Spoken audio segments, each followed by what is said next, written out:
My father once laughed when I said I wanted to be an artist.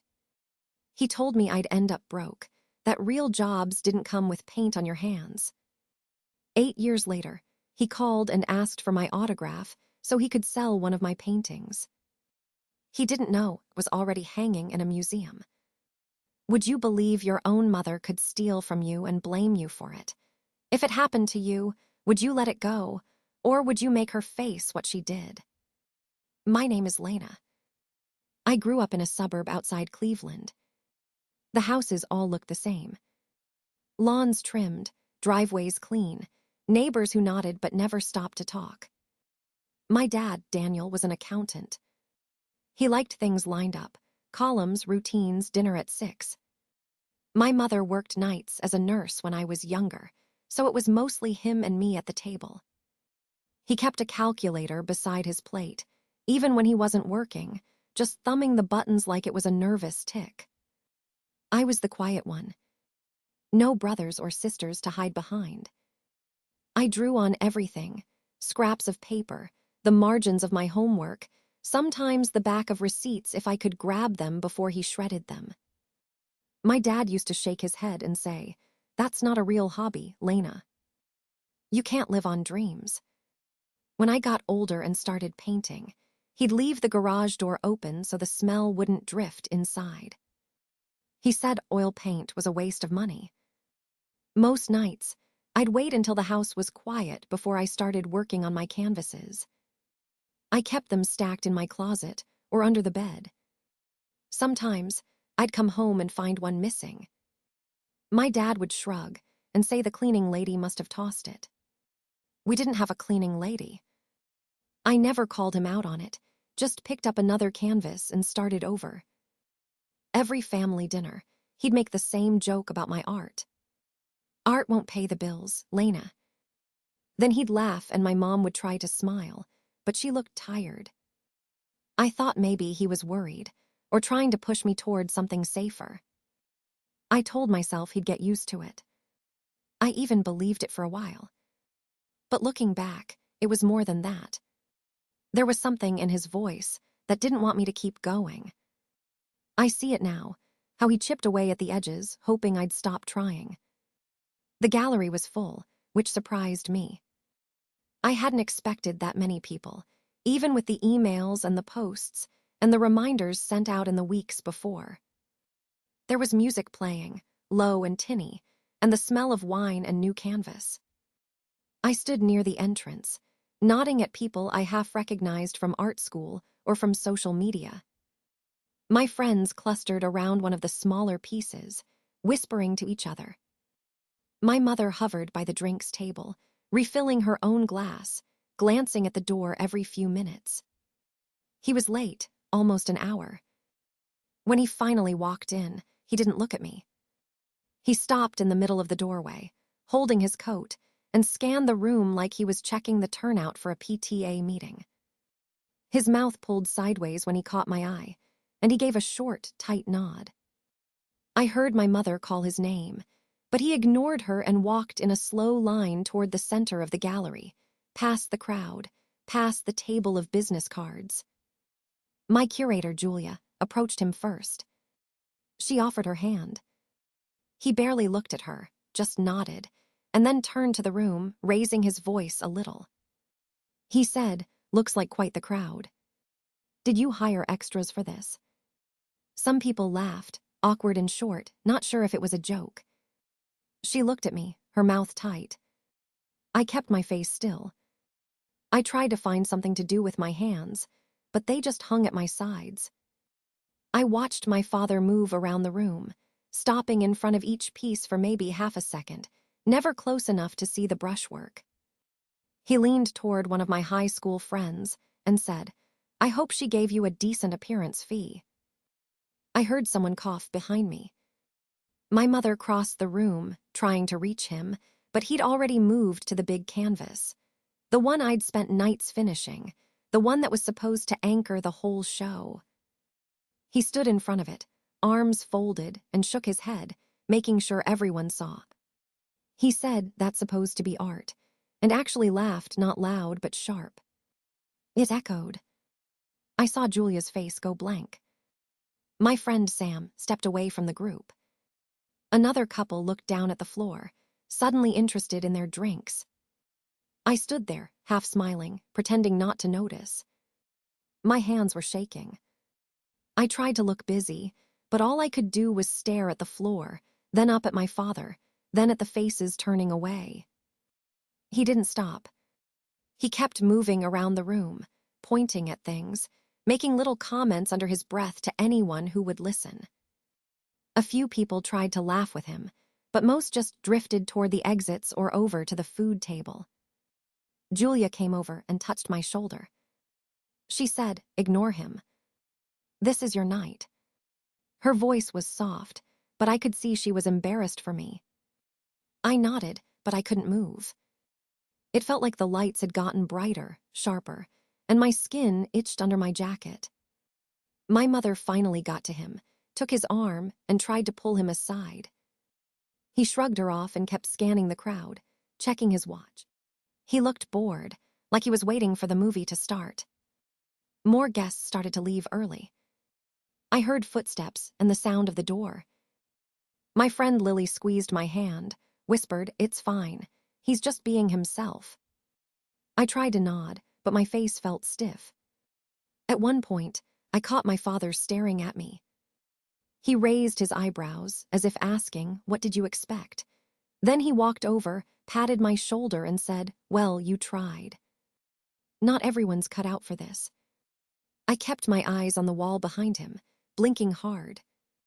He turned and walked out, not looking back. The gallery felt bigger, emptier. I watched people avoid my eyes, the quiet filling up the space he left behind. I forced myself to smile and thank the guests who stayed, but my hands wouldn't stop shaking. The music played on, a little too loud now. When most of the guests moved toward the exit or clustered by the bar, I found my father alone at the catering table. He was stacking 3 tiny canapés on a napkin, acting like he hadn't noticed me walking up. I stopped right next to him, waiting until he looked up. He didn't say anything, just raised his eyebrows, like I was the one interrupting. "Why did you have to say that?" I asked. I kept my voice low. I wasn't going to let him turn this into a scene. He grinned, not even pretending to be sorry. "It's a joke, Lena. Don't take yourself so seriously." He picked up one of the canapés and waved it in my direction. "You know this won't last." He said it flat, like it was obvious. I'd heard that tone my whole life, him acting like I was too sensitive, or that I was the problem for reacting. I could feel my stomach tighten, but I kept my face blank. The room felt smaller, even though just minutes ago it was loud and bright. Now it was just his voice, and my own pulse in my ears. My mother stood a few feet away, holding a wine glass she hadn't touched. When I looked at her, she avoided my eyes. She watched the floor, then looked at the catering staff as if she was searching for someone else to talk to. "He doesn't mean it," she whispered. It was so quiet I almost missed it. She didn't defend me. She never did. I tried to keep my tone level. "You embarrassed me." In front of everyone. He rolled his eyes. "Oh, please. If you want people to take you seriously, you have to learn to take a joke. Besides, the art world is tough. I'm just preparing you." He said it like he was doing me a favor. I couldn't think of a single time he'd actually helped me with anything related to my work. He always showed up at these things, but only to remind me he didn't think I belonged. I could smell the wine on his breath, mixed with the food. Behind us, the curator was pretending to reorganize the stacks of plates. She kept glancing over, her mouth pressed tight. She'd heard what he said earlier. She didn't say anything now, but she didn't need to. I saw her bite her lip, like she wanted to step in but wasn't sure if she could. I waited for my father to say something else. He just shrugged again and popped a canapé in his mouth, chewing with his mouth open. I realized I was holding my breath. "Are you proud of me at all? I didn't mean to ask it, but it came out before I could stop myself. He laughed, shaking his head. Don't be so needy, Lena. You're doing fine. But this is just a phase. Don't get carried away. My mother looked at me then, but only for a second. She reached out as if to touch my arm, then changed her mind and fixed her bracelet instead. I nodded. I didn't trust myself to say anything else. I walked away, feeling everyone's eyes on my back, even if no one was actually looking. I heard my father start talking to the catering manager, making another joke. At the door, I glanced back. The curator was still watching, but when she caught my eye, she looked away. My mother took a slow sip of her wine, her shoulders hunched. I went outside for air. The street was empty, except for a couple waiting for their car. I leaned against the wall, pressing my hands into the cold brick. My phone buzzed in my bag. I didn't check it. I stood there for a few minutes, letting the quiet settle. Inside, I could hear laughter starting up again, muffled through the glass. I didn't want to go back in, but I did. I didn't want to give him the satisfaction of seeing me leave. When I walked in, my father was already telling another story, his hands waving, the crowd laughing along. My mother was back at his side, smiling at nothing. The curator was gone. A week passed. I kept to my usual routine: work, groceries, dinner alone. I didn't answer my father's texts. The phone calls stopped after 3 days. I thought he'd finally dropped it. On Thursday, around 2 in the afternoon, I got an email at my studio address. The subject line was all caps: urgent, provenance inquiry. It came from the museum registrar. I hesitated before opening it. The body was short. MS.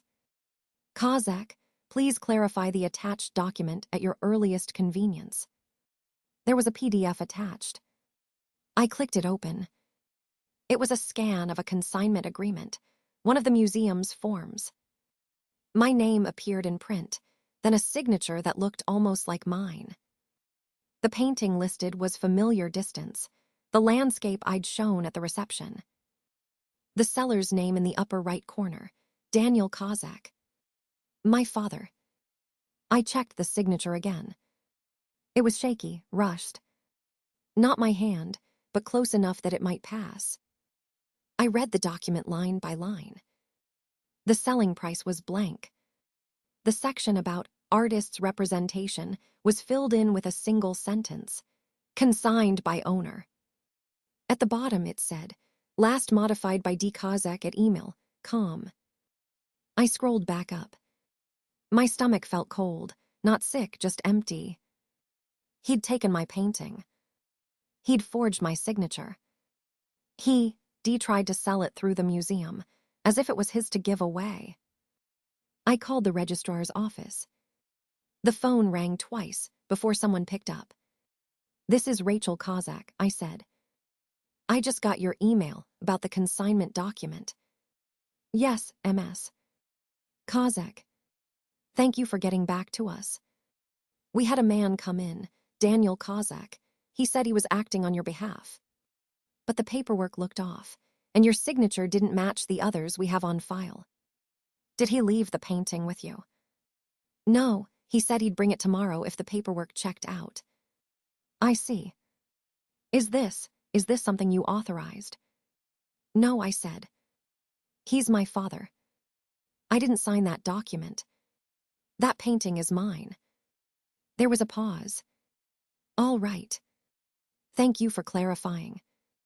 We'll hold off on any further action. Do you want us to keep a record of this? Yes, please. I'd like a copy of everything. I'll be in touch if I need anything further. Of course. Let us know if there's anything else. I hung up. I sat at my kitchen table and looked at the PDF again. The lines of my fake signature blurred at the edges. I took out my phone and scrolled through old texts from my father. Nothing about the painting. Nothing about the museum. Just the last message from him, 3 days ago. Let me know when you're ready to talk.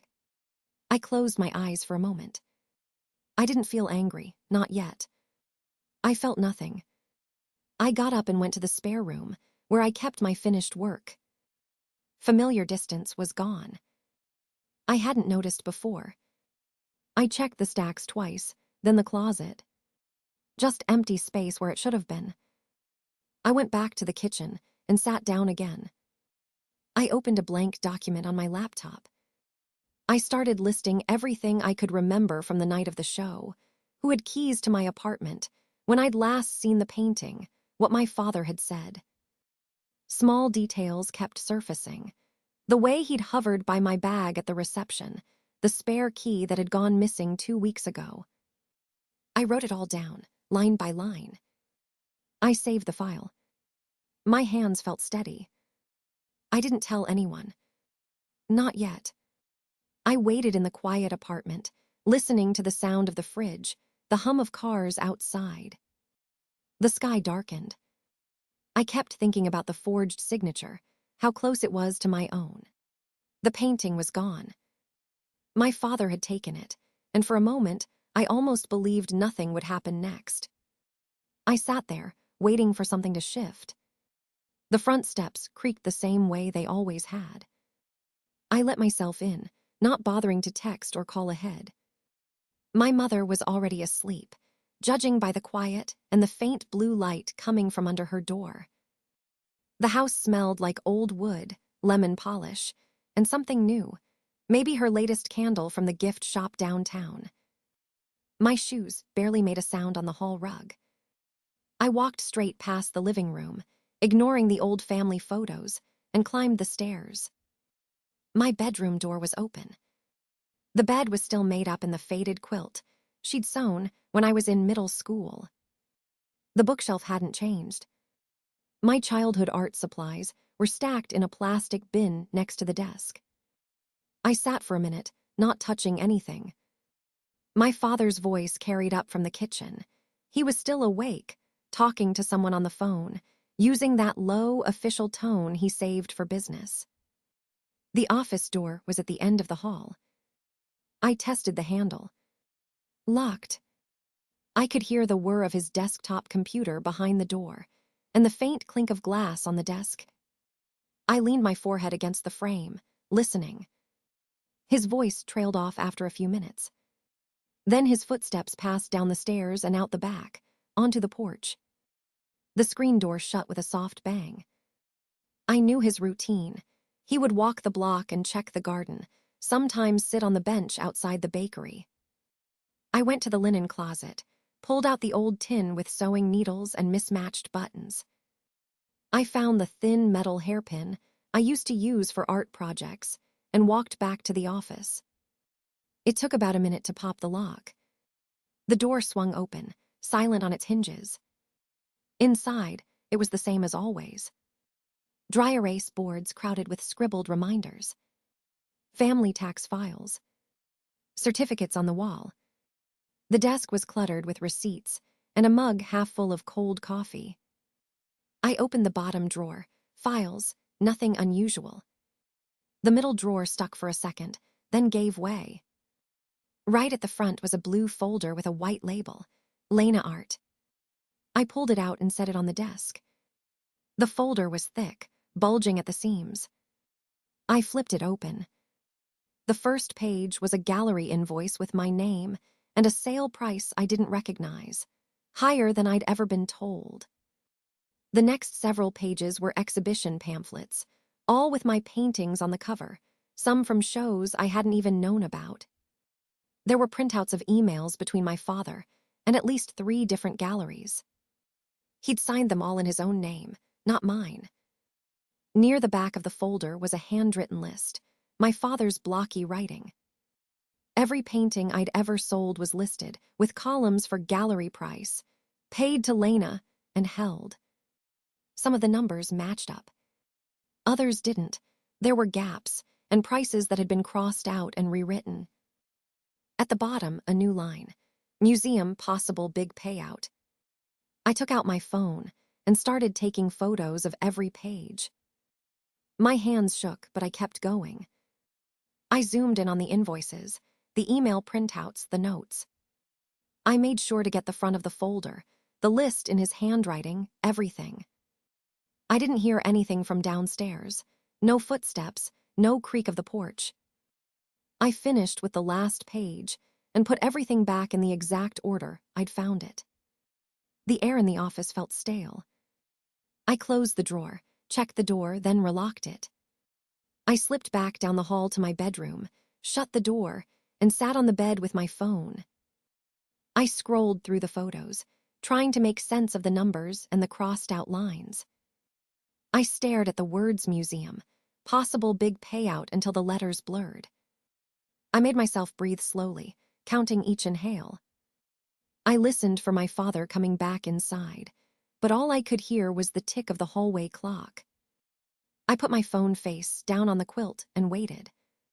The kitchen was quiet, except for the soft hum of the refrigerator. I stood by the sink, holding my phone out, screen glowing with the photo of the forged document. My mother was rinsing lettuce under the tap, sleeves pushed up, her wedding ring catching the light. She didn't look up when I walked in, but her shoulders tensed. I held up the phone between us. "Did you know about this?" She stopped moving. Water kept running over her hands. When she finally turned, she looked at the screen and then at me. Her mouth opened and closed. She wiped her hands on a dish towel and stared at the floor. "He said it was just paperwork, Lena. For taxes." I watched her. The word taxes sounded weak. She was still clutching the towel, twisting it in her hands. "Did you read it?" I kept my voice flat. She shook her head, quick, almost desperate. "He told me to sign it, just as a witness. He said he'd take care of everything, that it was just a formality." "For the mortgage," he said.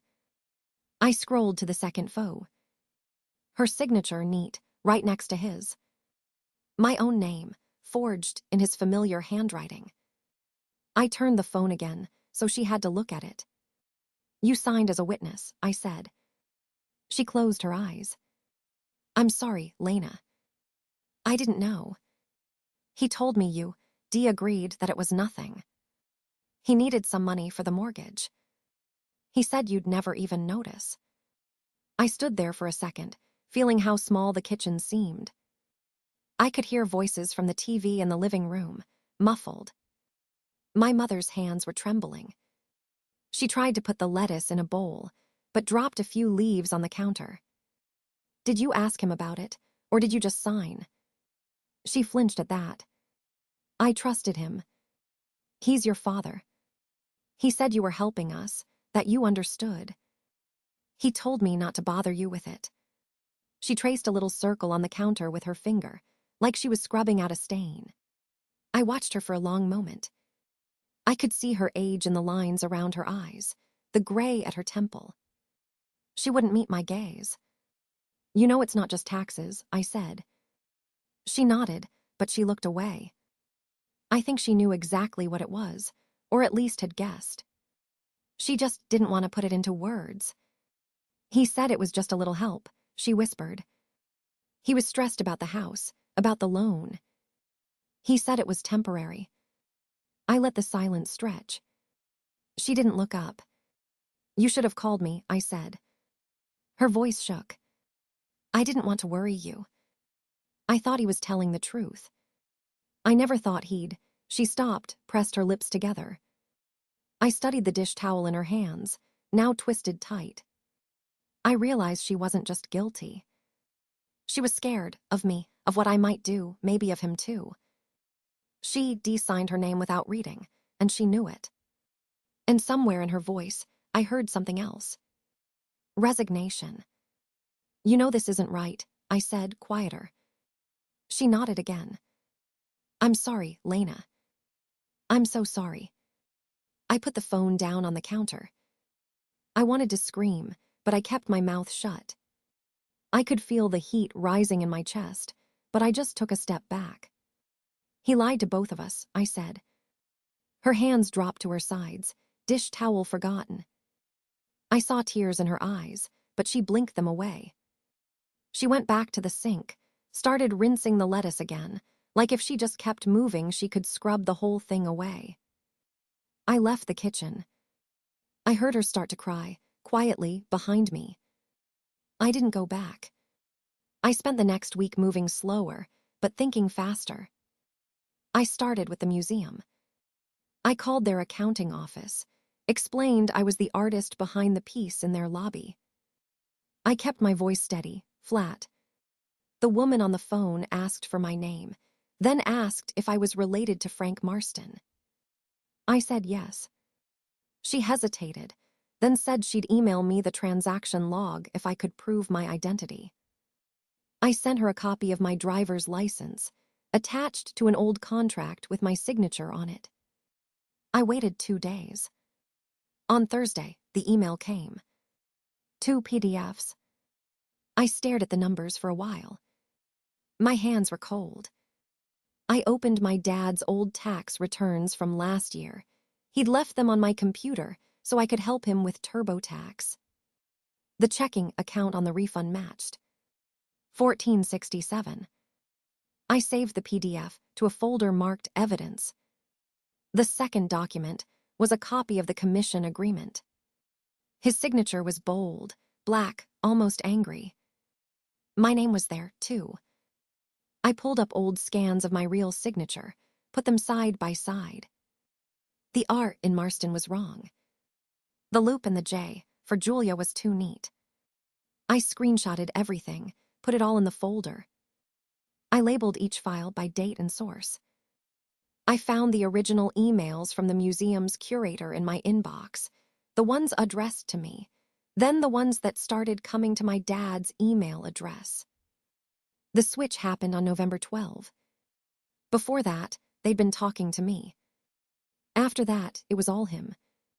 I printed out the full thread, highlighted the dates, marked the sudden change in tone. Where I'd been polite, he was blunt. Where I'd hesitated, he promised. Friday, I called the artist's legal aid group I'd found through a friend from college. I left a message, then followed up with an email. I explained what had happened. My father had signed a contract in my name, taken the payment, and kept it. I attached the evidence. I didn't try to sound angry. Just facts. I got a reply Saturday morning from a woman named Dana.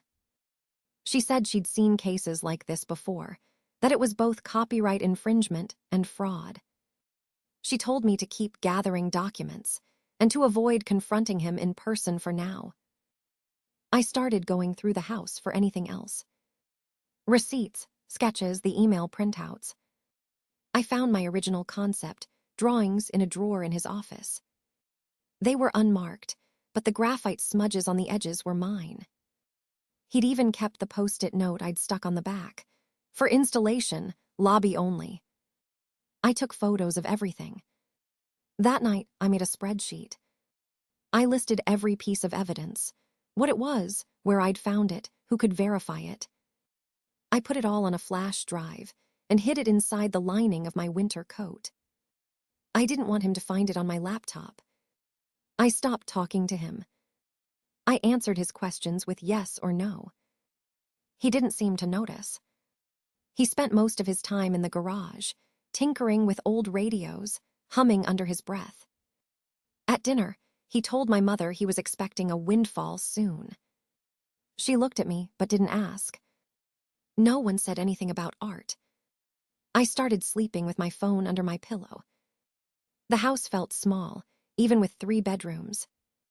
I kept thinking about the money, how easily it had disappeared, how simply the lie had slipped into all our lives. By Sunday night, I had a folder on my desktop called Case. It was full. I made a backup on a cloud drive, then another on the flash drive.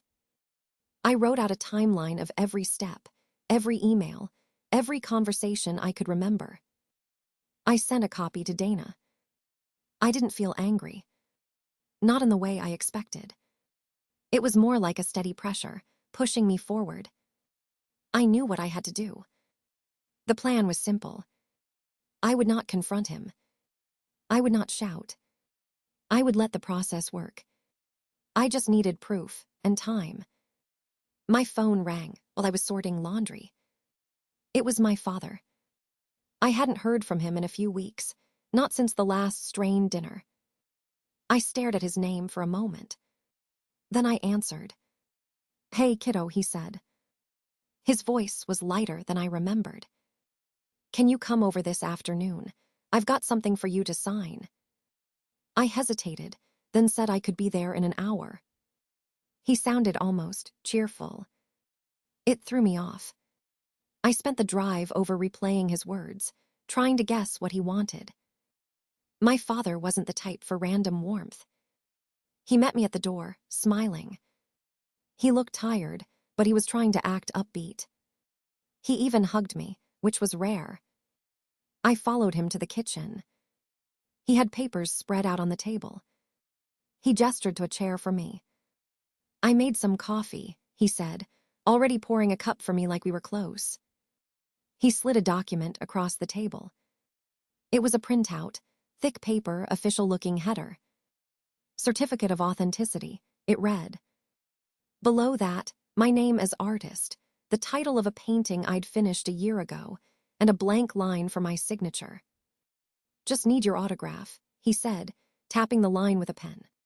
"Makes things smoother if you want to sell it. Buyers like paperwork." I scanned the certificate. It looked almost identical to the one I'd signed for Aunt Marcia's birthday gift last spring. But that was for her, a real painting, a real reason. This one wasn't addressed to anyone. "Who's buying this one?" I asked, keeping my voice casual. He waved his hand. "Oh, just a friend, someone from the club. He loves your stuff. Wanted to make sure it's the real deal." I leaned back. Something felt off. The painting listed was still in my apartment. I hadn't sold it, hadn't even shown it to anyone outside the family. "Are you sure?" I pressed. "Because I have that painting. It's not for sale." He paused, then shrugged. "Well, maybe he wants to reserve it." "Doesn't matter. Just sign. It helps me keep track of things. You know how people are." My father had never cared about paperwork before. He hated clutter, always tossed receipts and old bills. I looked at the stack of certificates on the table. At least 3 others, all with my name, all with different painting titles. None of the paintings had left my studio. "You've been making a lot of these," I said. He gave a little laugh. "Just being organized. In case people ask. It helps you, too." I picked up another certificate. It was for a piece I'd finished 2 years ago, one I'd given to my mother. He watched me, his smile slipping. "Who are these for?" I asked again. His jaw tightened. He avoided my eyes. "Just sign them, kiddo. It's not a big deal." I put the pen down. I looked at him, really looked. I saw the sweat on his hairline, the way he kept glancing at the hallway. My stomach turned. "Are you using these for something else?" He frowned, defensive now. "Why would you say that? I'm helping you. People ask about your work. I connect you." "You're welcome." I shook my head. My mind went to the stories he'd told at family dinners, the friends who'd admired my art. His casual way of talking about family property when he needed cash. I realized he hadn't been selling my paintings. He'd been using the certificates as proof of value, putting them up as collateral, maybe even showing them to banks or friends as assets. I pushed the stack back toward him. "I'm not signing." He glared at me, his warmth gone. "Fine," he said. "It's your loss." I stood up. I left the coffee untouched.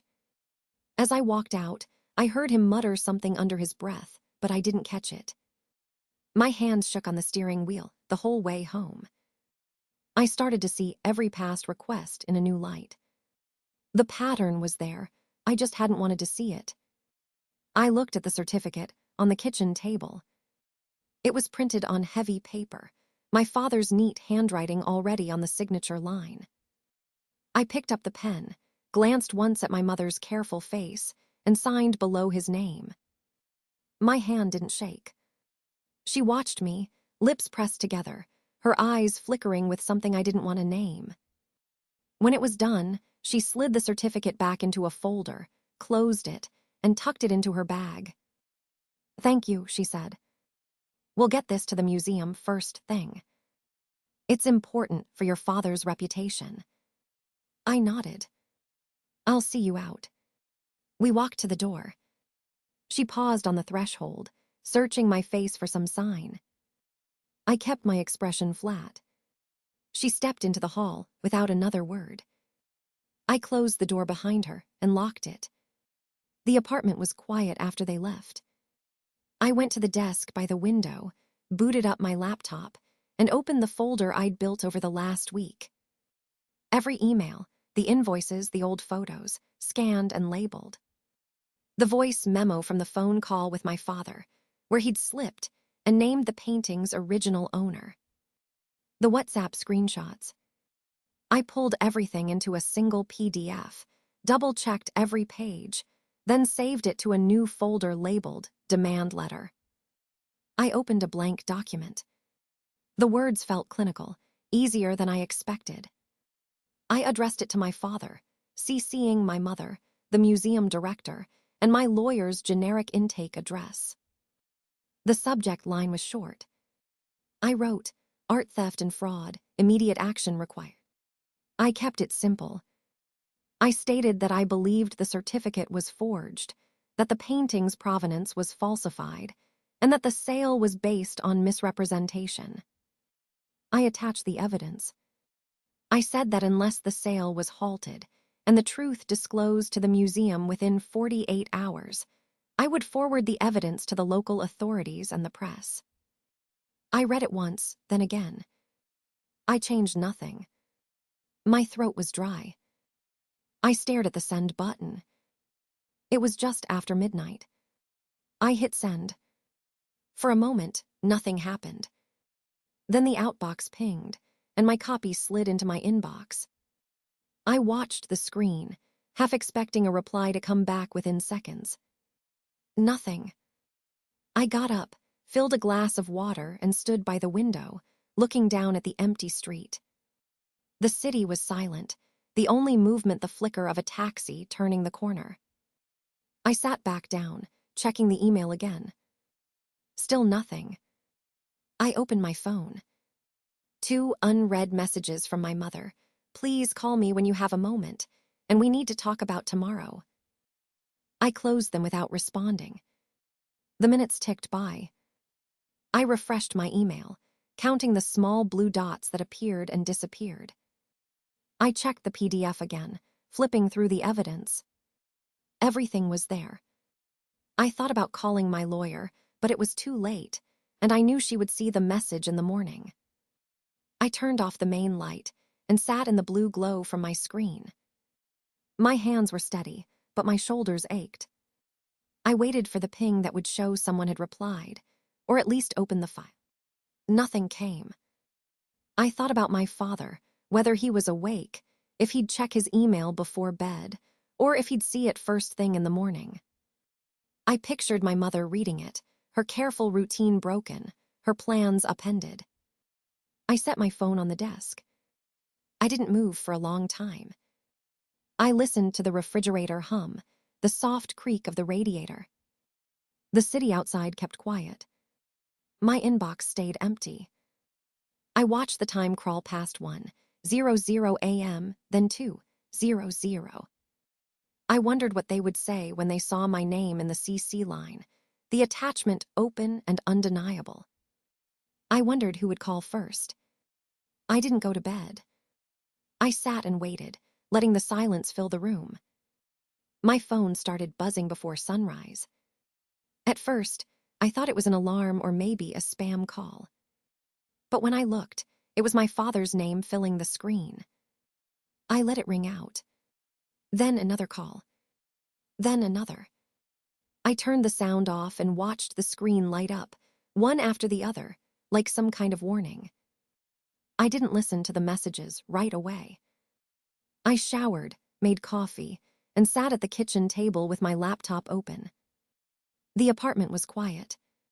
Outside, the street was empty except for a delivery van and a couple walking their dog.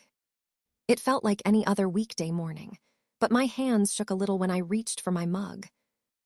I finally played the first voicemail. His voice was sharp, almost snarling. "You need to call me back. This is not how we solve things. You're making a mistake." The next one, softer. "Please, just call me. Your mother's upset." "I'm upset. You can't do this, not like this." The third message was louder again. "You don't understand, this is family business. You don't know what you've done. Call me." He left 6 in total. The tone flipped between anger and pleading. By the last one, he'd gone quiet, just a tired sigh and a quick, almost mumbled, "Call me back." I put my phone face down and opened my email. There were messages from the museum, one from the curator, another from their finance department. The subject lines were all variations of urgent, payment hold, and request for documentation. I didn't open them right away. Instead, I went for a walk. I bought a coffee from the bakery around the corner, nodded at the woman behind the counter, and sat outside. The sun was out, weak and pale. I watched people leave for work, kids heading to school. My phone buzzed again, this time a text from my mother. "He's furious. He says you're destroying him." I put the phone back in my bag. I didn't feel much of anything. Not anger, not guilt. Just an ache behind my eyes and a tightness in my chest. When I got home, the emails were still there. I read through them. The museum confirmed they'd frozen all pending payments related to the estate. They said, for legal reasons, they needed to clarify ownership and the chain of custody for the pieces. They'd notified their legal team and would be in touch with next steps. There was a short, formal note at the end of one message. "We appreciate your bringing this to our attention. Please let us know if you have further documentation." I answered with a scanned copy of the will and a brief explanation. No emotion, just dates and facts. I kept the email short. I attached the file and hit send. The rest of the day felt long. My phone kept buzzing, calls from numbers I didn't recognize, maybe lawyers or family friends. I didn't answer any of them. My mother sent a few more texts, all short. "He won't talk to me. He says you betrayed him. Why are you doing this?" I didn't reply to those either. Around 5, I got another call from the museum. The woman on the line sounded nervous. "We just want to let you know, we're pausing everything until we can sort out the paperwork. There may be some questions for you in the next few days." I said that was fine. She thanked me and hung up. I closed my laptop and sat in the quiet. I didn't eat dinner. I turned it off and put it in a drawer. That night, the apartment felt colder than usual. I lay on my back and stared at the ceiling. My father's words kept replaying in my head. "Family business. You don't understand. You're destroying him." I didn't feel like I was destroying anything. It felt more like something that had already been broken for a long time. The call from my father came at 8:12 a.m., just as I was pouring coffee in the kitchen. I didn't answer. He tried again, then sent a text.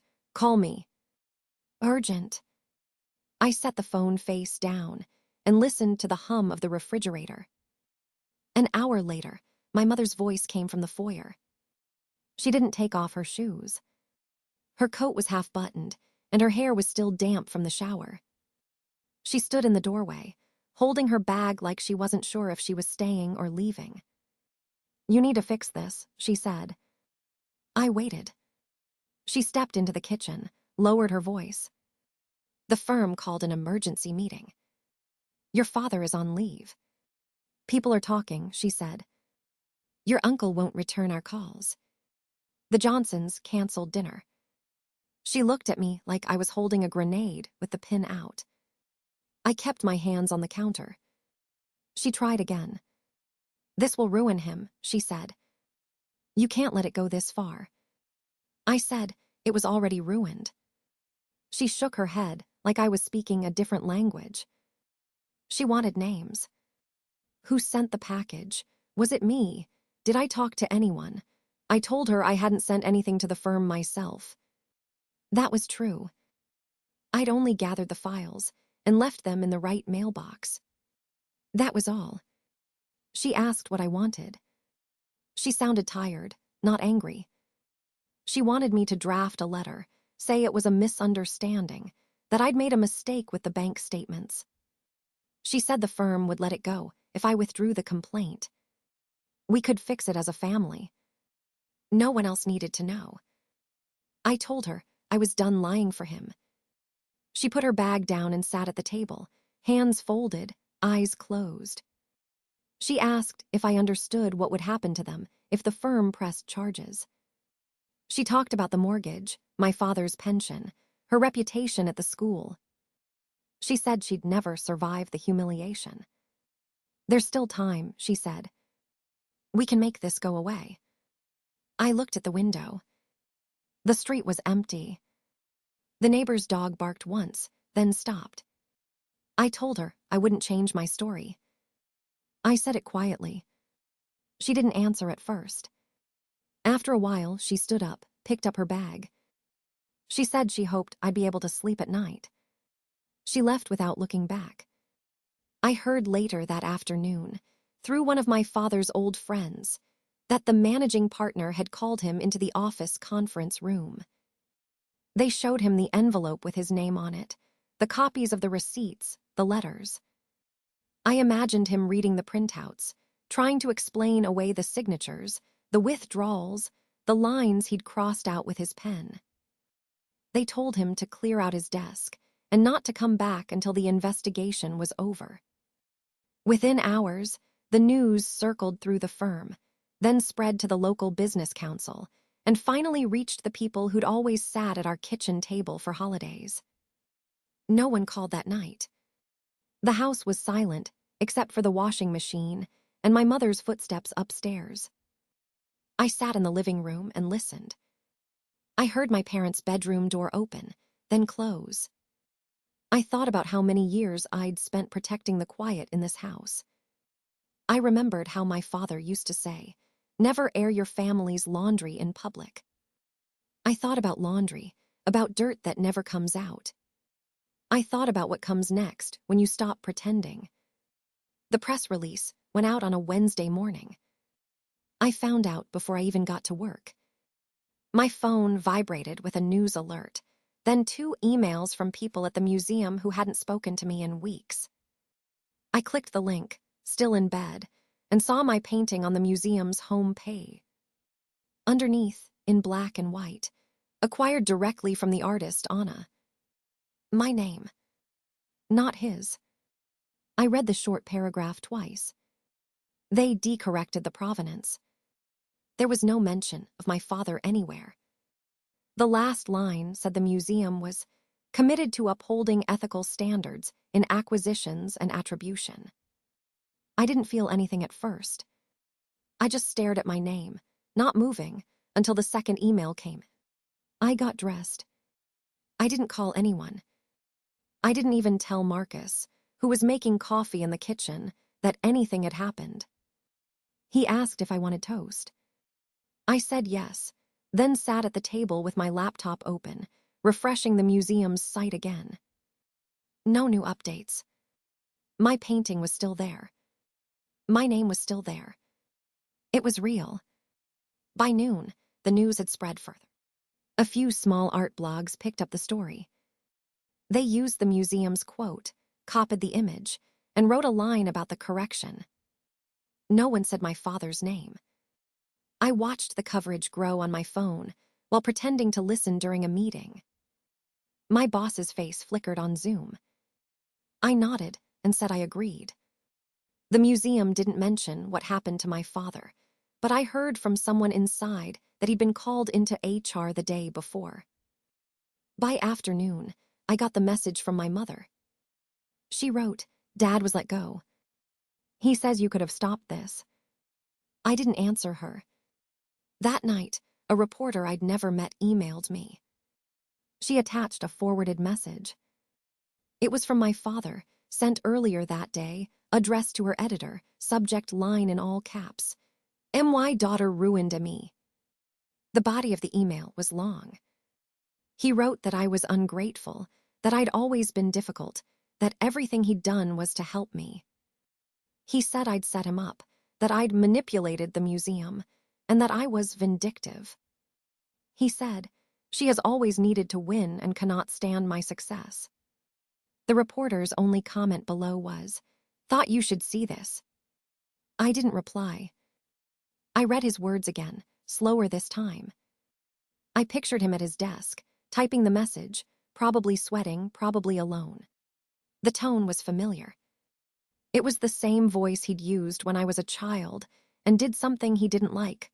Flat, hissing, always a little louder than necessary.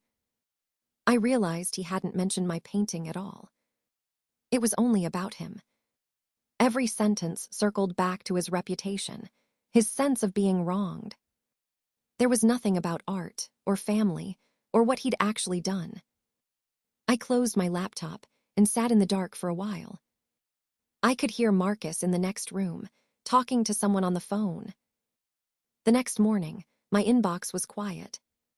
I checked the museum's site again. My name was still there.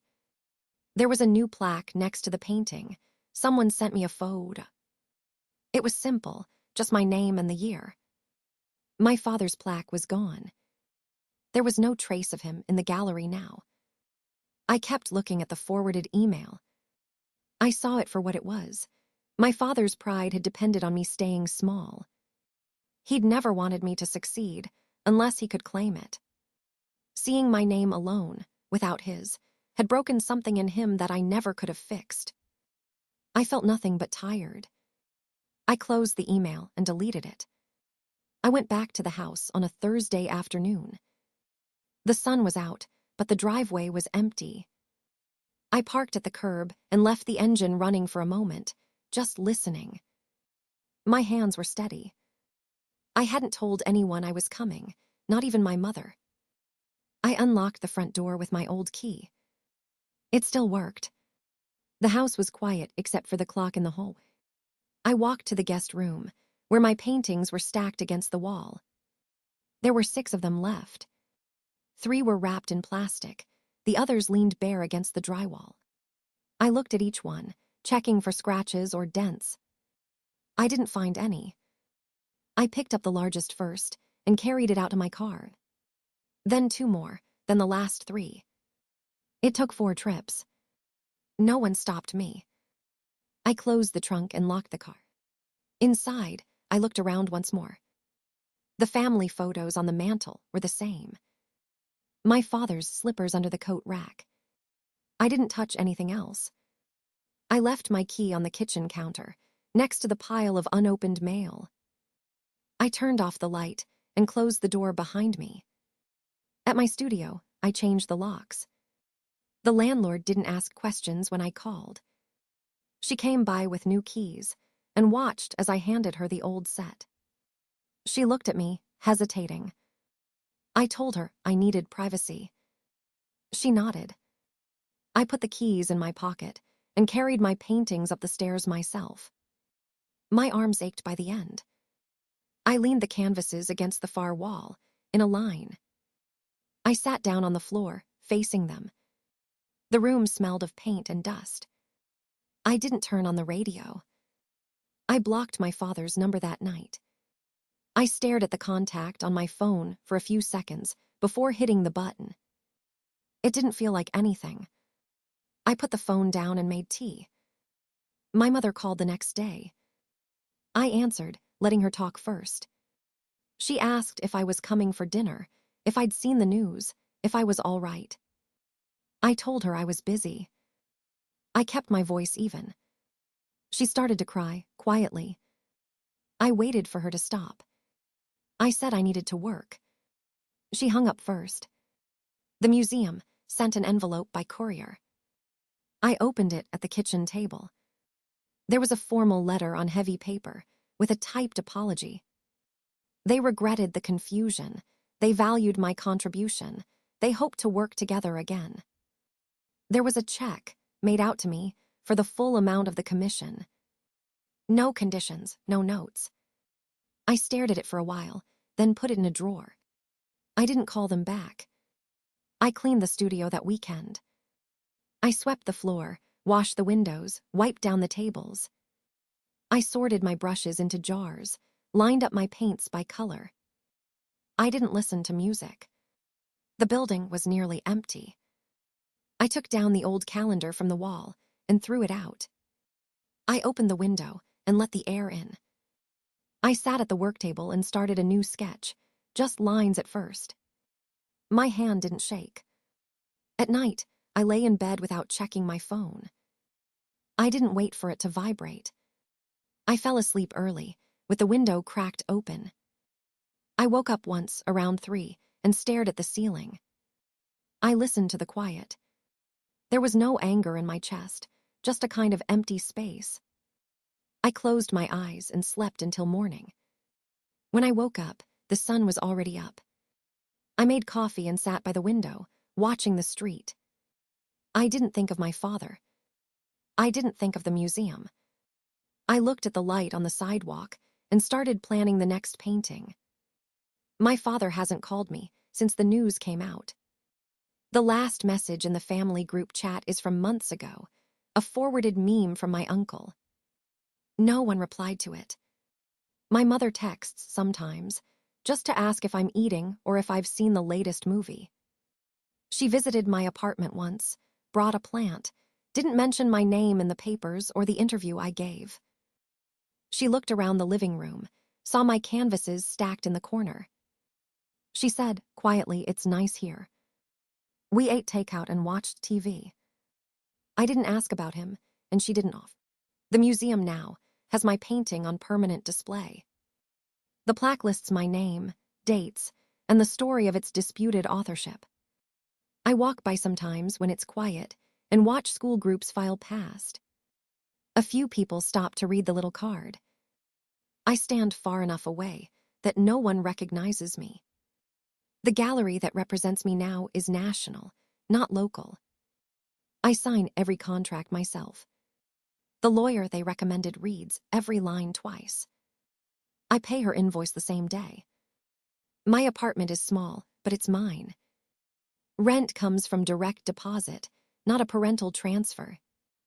There's a coffee shop downstairs that knows my order. In the mornings, I walk to the studio, work until the light fades, go home. I have a routine. No one in my family asks to see my new work.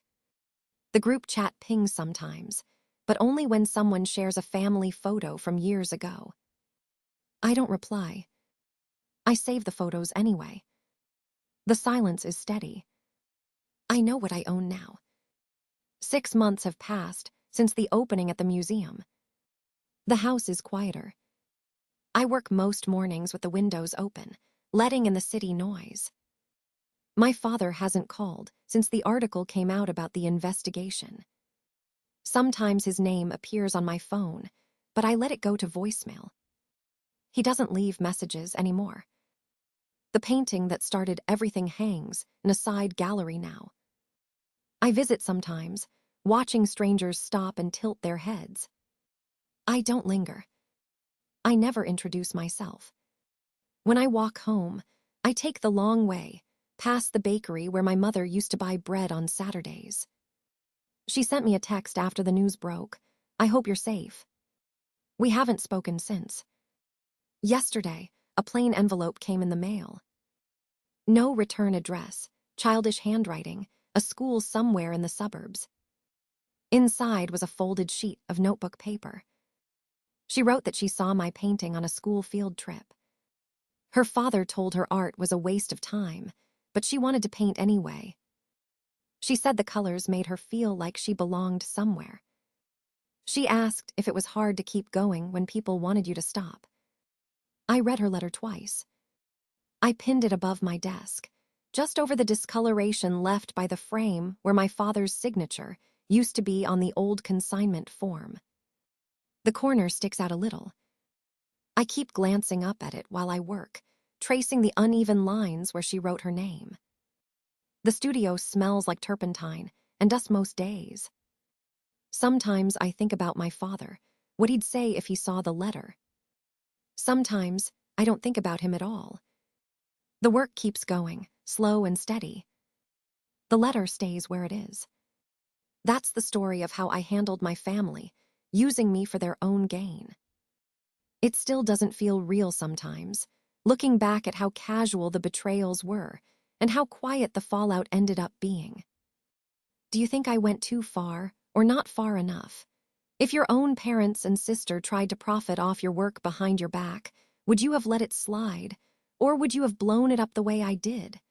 I still wonder if there could have been a way to keep some peace, or if it was always going to end in silence and distance. I know some people would have just walked away, but part of me needed them to know I saw what they did. Let me know if you think I should have forgiven them, or if you'd want that kind of truth out in the open too. I'm not sure if I regret it, but I'm not sure I don't either. If you've been through anything similar, or you think someone in your life needs to hear this, share this story or leave a comment. I read every one.